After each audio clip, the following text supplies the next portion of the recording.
From the UNCP campus in Pembroke, North Carolina, you're watching Carolina News Today for this week. I'm Dante Durant. The latest on the search for a North Carolina girl who went missing. Fire safety is something a lot of college students overlook. I caught up with campus officials to get their take on how students can be better prepared. The importance of fire safety is a lesson no one should learn the hard way. College campuses everywhere are working to provide a fire-safe on-campus living environment, but some say it's not entirely up to the university. Students have some responsibility in this. Unfortunately, North Carolina has suffered a number of fire tragedies involving college students caused by smoking, drinking, and even faulty smoke detectors. September is Campus Fire Safety Month, but the question is, are you doing what it takes to extinguish any possible chances of actually starting a fire?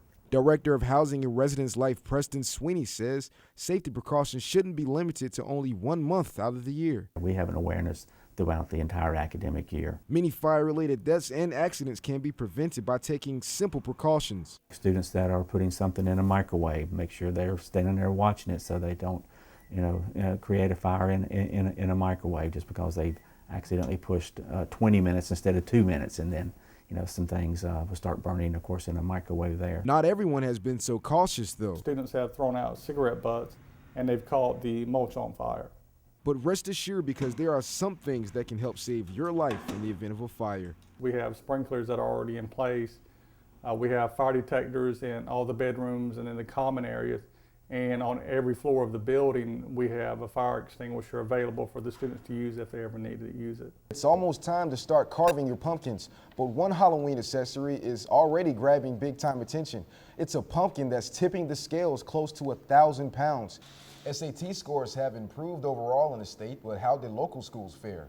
Our football team traveled to the Sunshine State, Florida, to play a football game away. Students use the ACT as a measurement for college preparedness. Security firm McAfee says they are investigating the attack, and the virus has affected corporations around the world. A teacher whose story was portrayed by Hollywood spoke to people in GPAC. CNT reporter Carlos Roy has the details.